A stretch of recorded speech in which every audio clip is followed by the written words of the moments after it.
ಸಮುದ್ರದ ಆಳದಲ್ಲಿ ಸೂರ್ಯನ ಕಿರಣ ಕೂಡ ಪೂರ್ತಿಯಾಗಿ ಹೋಗೋದಿಲ್ಲ.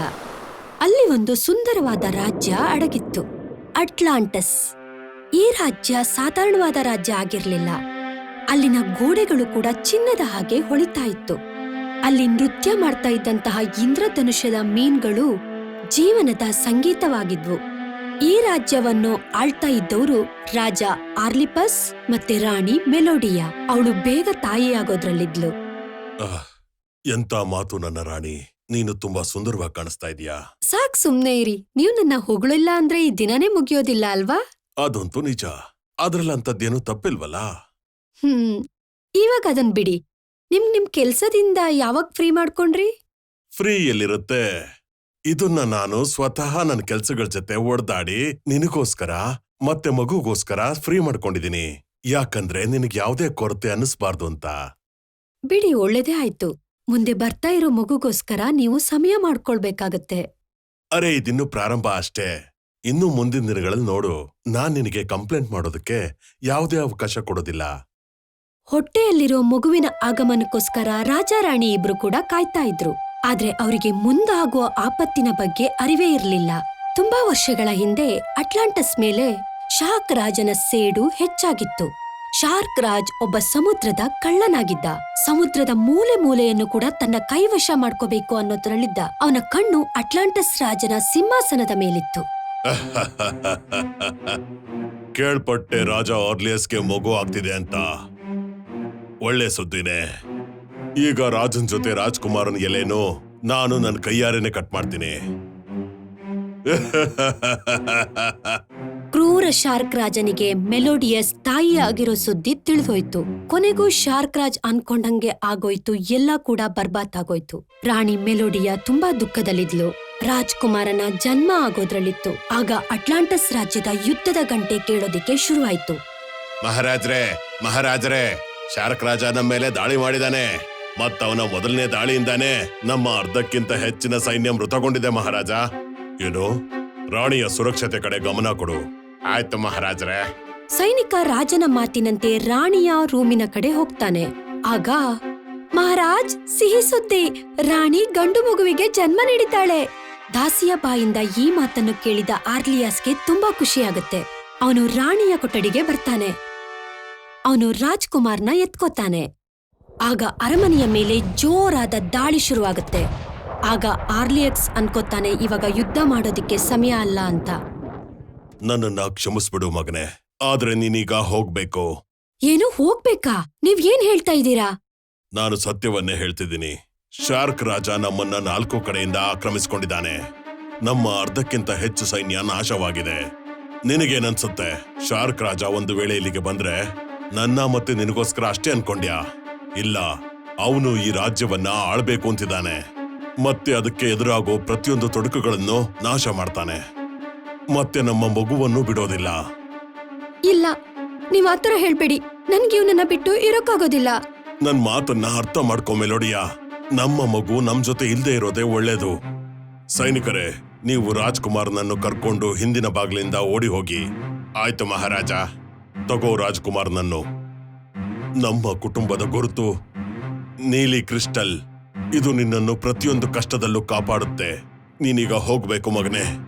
ಆದರೆ ನೆನ್ಪಿಟ್ಕೋ, ನೀನು ಈ ರಾಜ್ಯದ ಭರವಸೆ. ಈ ರಾಜ್ಯ ನಿನ್ನ ದಾರಿಯನ್ನು ಕಾಯ್ತಾ ಇದೆ. ಈ ರೀತಿ ರಾಜ ಮತ್ತು ರಾಣಿ ಒಲ್ಲದ ಮನಸ್ಸಿನಿಂದ ಆ ರಾಜ್ಕುಮಾರ್ನಿಗೆ ವಿದಾಯ ಹೇಳ್ತಾರೆ.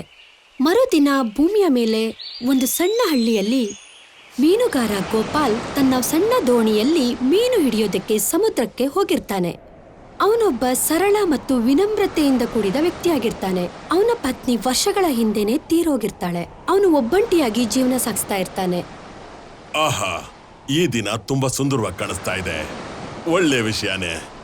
ಆಗ ಅವನಿಗೆ ಅಚಾನಕ್ಕಾಗಿ ಒಂದು ಮಗುವಿನ ಅಳುವ ಧ್ವನಿ ಕೇಳಿಸುತ್ತೆ. ಅರೆ, ಈ ಮಗುವಿನ ಅಳುವಿನ ಸದ್ದು ಎಲ್ಲಿಂದ ಕೇಳಿಸ್ತಾ ಇದೆ? ಗೋಪಾಲ್ ತನ್ನ ದೋಣಿಯನ್ನ ಬಿಟ್ಟು ದಡದ ಕಡೆ ಬರ್ತಾನೆ. ಅವನಲ್ಲಿ ನೋಡ್ತಾನೆ, ದಡದಲ್ಲಿ ಒಂದು ಬುಟ್ಟಿಯಲ್ಲಿ ಒಂದು ಪುಟ್ಟ ಮಗು ಅಳ್ತಾ ಇರೋದು ಕಾಣಿಸುತ್ತೆ. ಆ ಮಗು ತುಂಬಾ ಮುದ್ದಾಗಿರುತ್ತೆ. ಅದನ್ನಲ್ಲಿ ಯಾರೋ ಬಿಟ್ಟು ಹೋಗಿರ್ತಾರೆ. ಮಗು ತುಂಬಾನೇ ಅಳ್ತಾ ಇರುತ್ತೆ. ಅಯ್ಯಯ್ಯೋ, ಇಷ್ಟೊಂದು ಮುದ್ದಾದ ಮಗುವನ್ನು ಯಾರು ಈ ರೀತಿ ಬಿಟ್ಟು ಹೋಗ್ತಾರೆ ಹೇಳಿ? ಇಲ್ಲ, ಈ ರೀತಿ ಅಳಬಾರ್ದು ಪುಟ್ಟ. ಗೋಪಾಲ್ ಕೆಳಗೆ ಕುತ್ಕೊಂಡು ಆ ಮಗುವನ್ನ ತನ್ನ ಕೈಯಿಂದ ಎತ್ಕೋತಾನೆ. ಆದ್ರೆ ಆ ಮಗು ಅಳೋದನ್ನ ನಿಲ್ಲಿಸ್ತಾನೆ ಇರ್ಲಿಲ್ಲ. ಪಾಪ ಗೋಪಾಲ್ ಆ ಮಗುನ ಸಮಾಧಾನ ಮಾಡೋದಕ್ಕೆ ತುಂಬಾನೇ ಪ್ರಯತ್ನ ಪಡ್ತಾ ಇರ್ತಾನೆ. ಆದ್ರೆ ಆ ಮಗು ಅಳೋದನ್ನ ನಿಲ್ಲಿಸ್ತಾನೆ ಇರ್ಲಿಲ್ಲ. ಇಲ್ಲ ಸುಮ್ನಾಗು, ನೀನು ಮುದ್ದು ಮಗು ಅಲ್ವಾ? ಹೇ ಭಗವಂತ, ಈ ಮಗು ಸುಮ್ನಾಗೋ ತರನೇ ಕಾಣಿಸ್ತಿಲ್ವಲ್ಲ. ಆಗ ಇದ್ದಕ್ಕಿದ್ದ ಹಾಗೆ ಆಕಾಶದಲ್ಲಿ ಒಂದು ನೀಲಿ ಮೋಡ ಕಾಣಿಸ್ಕೊಳ್ಳುತ್ತೆ. ಸಿಡಿಲು ಬಡಿಯೋದಿಕ್ಕೆ ಶುರುವಾಗುತ್ತೆ. ವಾತಾವರಣ ಬದಲಾಗಿ ಹೋಗುತ್ತೆ. ಜೋರಾಗಿ ಮಳೆ ಬರೋದಿಕ್ಕೆ ಶುರುವಾಗುತ್ತೆ. ಇದನ್ನ ನೋಡಿದ ಗೋಪಾಲ್ಗೆ ಇನ್ನೂ ಭಯ ಆಗೋಕೆ ಶುರುವಾಗುತ್ತೆ. ಅವನು ಆ ಮಗುನ ಎತ್ಕೊಂಡು ಹೊರಡೋದ್ರಲ್ಲಿದ್ದ. ಆಗ ಇದ್ದಕ್ಕಿದ್ದ ಹಾಗೆ ಸಮುದ್ರದಿಂದ ದೊಡ್ಡ ದೊಡ್ಡ ಅಲೆಗಳು ಬರೋದಿಕ್ಕೆ ಶುರುವಾಯಿತು. ಅಲೆಗಳು ಮಗುವಿನ ಪಾದ ಮುಟ್ತಾ ಇದ್ದ ಹಾಗೆ ಚಮತ್ಕಾರ ಆಗೋಯ್ತು. ಅಲೆಗಳ ಸ್ಪರ್ಶದಿಂದ ಮಗು ಶಾಂತ ಆಗುತ್ತೆ. ಮತ್ತೆ ಮಳೆ ಕೂಡ ನಿಂತೋಗುತ್ತೆ. ಸಮುದ್ರದ ಅಲೆಗಳ ಸ್ಪರ್ಶದಿಂದಾಗಿ ಇವನು ಶಾಂತವಾದ. ಆಗ ಗೋಪಾಲ್ನ ಕಣ್ಣಿಗೆ ಹೊಳಿತಾ ಇರೋ ಏನೋ ಒಂದು ವಸ್ತು ಕಾಣುತ್ತೆ. ಅವನ್ ನೋಡ್ದಾಗ ಆ ಮಗುವಿನ ಕತ್ನಲ್ಲಿ ಒಂದು ನೀಲಿಯ ಕ್ರಿಸ್ಟಲ್ ಇರುತ್ತೆ. ಗೋಪಾಲ್ಗೆ ಅರ್ಥ ಆಗುತ್ತೆ, ಇದು ಸಾಧಾರಣವಾದ ಮಗು ಅಲ್ಲ. ಅರೆ, ಇದೇನಿದು ನೀಲಿ ಬಣ್ಣದ ಕ್ರಿಸ್ಟಲ್? ನನಗನ್ಸುತ್ತೆ ಇದು ಸಾಮಾನ್ಯ ಮಗು ಅಲ್ಲ ಅಂತ. ಆದ್ರೆ ಇಲ್ಲಿ ಇದನ್ನ ಯಾಕಾದ್ರೂ ಬಿಟ್ಟೋಗಿರ್ಬೋದು. ಅದು ಏನೇ ಇರ್ಲಿ, ಎಲ್ಲಿ ತನಕ ನಿನ್ನ ಕರ್ಕೊಂಡು ಹೋಗೋದಕ್ಕೆ ಯಾರೂ ಬರೋದಿಲ್ವೋ ಅಲ್ಲಿ ತನಕ ನೀನು ನನ್ನ ಮಗು, ನನ್ನ ಮಗ ನೀರ್. ಸಮುದ್ರದ ರಾಜನಿಗೆ ಮಗು ಯಾರ್ ಬಳಿ ಇರುತ್ತೆ ಅಂತ ಗೊತ್ತಾಗಿರುತ್ತೆ. ಗೋಪಾಲ್ ಮಗುವನ್ನ ತನ್ನ ಮನೆಗೆ ಕರ್ಕೊಂಡ್ ಬರ್ತಾನೆ.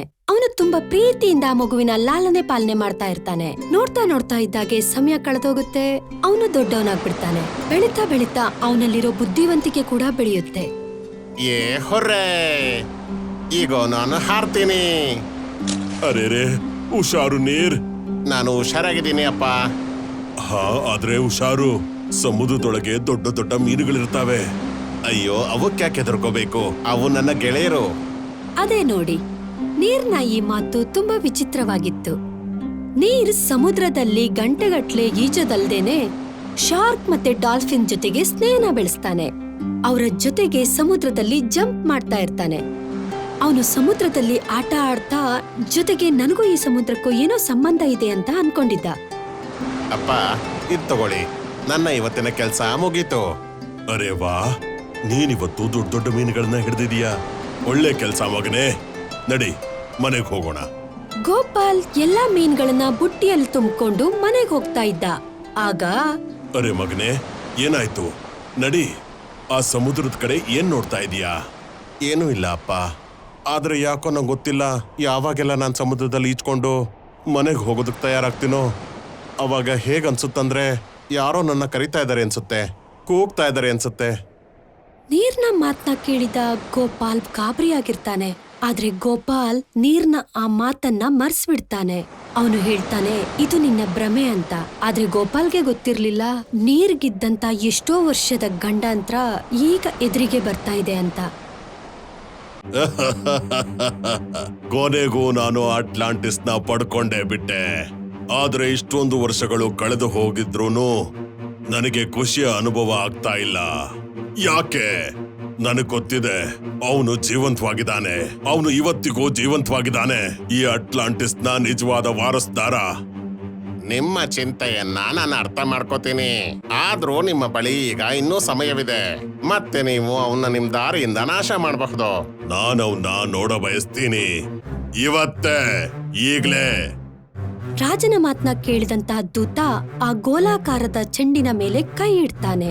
ಆಗ ಒಂದು ಚಮತ್ಕಾರ ಆಗುತ್ತೆ. ಶಾರ್ಕ್ ರಾಜ ಆ ಗೋಲದಲ್ಲಿ ನೀರ್ನ ಚಿತ್ರವನ್ನ ನೋಡ್ತಾನೆ. ಅದನ್ನ ನೋಡಿ ಅವನಿಗೆ ಕೋಪ ಬರುತ್ತೆ. ಅವನು ತುಂಬಾ ನಂಬಿಕೆ ಇಟ್ಟಂತಹ ಸೇವಕನನ್ನ ಕರೆದು ನೀರನ್ನ ಸಾಯಿಸೋದಿಕ್ಕೆ ಆದೇಶ ನೀಡ್ತಾನೆ. ಅಲ್ಲಿ ನೀರ್ ತನ್ನ ಮನೆಯನ್ನ ಸ್ವಚ್ಛಗೊಳಿಸ್ತಾ ಇರ್ತಾನೆ. ಅವನಿಗೆ ಹಳೆಯ ಬಾಕ್ಸಲ್ಲಿ ನೀಲಾಕಾರದ ಕ್ರಿಸ್ಟಲ್ ಕಾಣಿಸುತ್ತೆ. ಅದು ಅವನಿಗೆ ಆತನ ತಂದೆ ರಾಜ ಕೊಟ್ಟಂತಹದ್ದು.